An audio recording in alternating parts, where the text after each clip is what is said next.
E aí galera do Lura-Língua, aqui é o Fabrício Caro de novo, e no vídeo de hoje a gente vai ver tudo sobre o verbo to come around em inglês, o phrasal verb to come around em inglês. Então, bora lá pro vídeo. Mas bom, voltando aqui, né, phrasal verbs, como eu sempre falo, vocês já estão cansados de me ouvir aqui falar isso, eles são compostos geralmente por um verbo base, assim vamos dizer, e uma outra palavra, que aí pode ser uma preposição, um advérbio, enfim. E essa combinação dessas duas palavras forma uma nova palavra, que é um phrasal verb, que pode ter um significado muito diferente do verbo que está sendo usado ali como base. Às vezes é igual, mas na maioria dos casos vai ser um significado completamente diferente. Por isso não é bom você traduzir literalmente, né? Se você traduzir esse phrasal verb aqui, por exemplo, literalmente, você tentar fazer isso, to come significa vir, né? O verbo to come, e aí around seria em volta de, em torno. Então, vir em torno de alguma coisa, vir em volta de alguma coisa.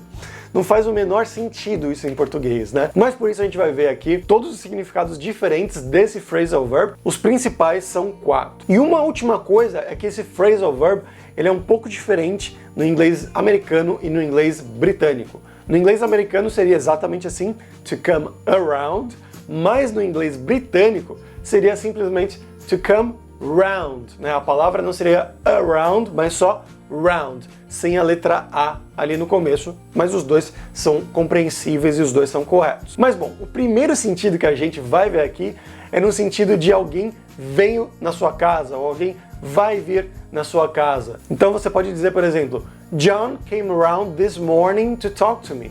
Então o John veio na minha casa nessa manhã, hoje de manhã, para falar comigo. Então você não precisa nem colocar lá came to my house, came around to my house. Já está explícito, assim, tá óbvio que ele veio ter com você, né? Ele veio na sua casa, ou se você está morando no hotel, ele veio no seu hotel, ele veio no lugar que tá óbvio ali no contexto da conversa, que é onde você estaria.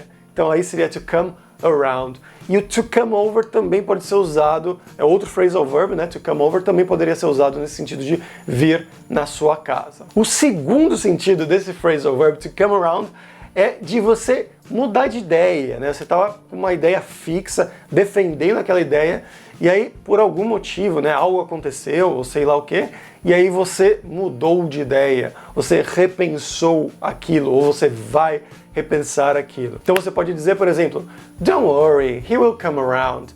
Então tem ali uma disputa, né, talvez uma discussão entre algumas pessoas, e aí você conta isso para sua família, para algum amigo, sei lá, e eles falam isso, né? Não se preocupe, ele vai repensar, ele vai mudar de ideia, né? Talvez a outra pessoa decidiu sair de casa, né? Vocês são um casal, a pessoa decidiu sair de casa e morar num hotel, e aí você está contando para sua mãe, chorando, triste lá, e a sua mãe tentando te tranquilizar. Não se preocupa, ele vai mudar de ideia, ele vai repensar, vai voltar para casa.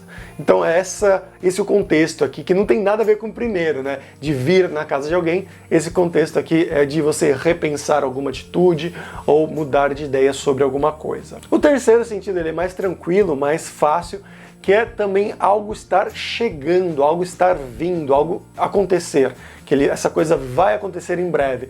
E é geralmente usado com coisas que acontecem repetidamente ou que acontecem, por exemplo, todo ano, né, com certa frequência. Você pode dizer, por exemplo, Christmas is coming around. O Natal está vindo, o Natal está chegando, né? O Natal já está aí.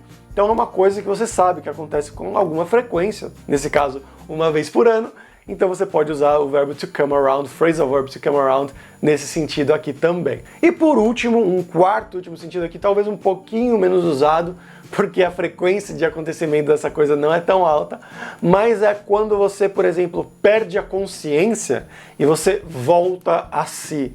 Ou então você estava num coma, sei lá, alguma coisa, e aí você voltou a si mesmo. Ou mesmo algo não tão grave, né? Você estava simplesmente perdido, viajando ali nos seus pensamentos, e aí você voltou a si, né? Acordou no meio de uma situação, por exemplo.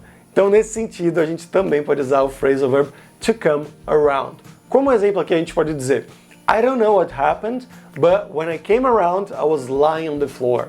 Então, eu não sei o que aconteceu, mas quando eu voltei a mim, eu estava deitado ou deitada no chão. Então você desmaiou, talvez, você não sabe, realmente não sabe o que aconteceu, mas When I came around, quando eu voltei a mim mesmo, aí eu percebi que eu estava no chão. Então você pode usar nesse contexto também. Mas galera, espero que vocês tenham aprendido muitas coisas aqui. Se aprendeu, dá aquele like, se inscreve no canal que sempre ajuda muito. E até a próxima. Tchau, tchau!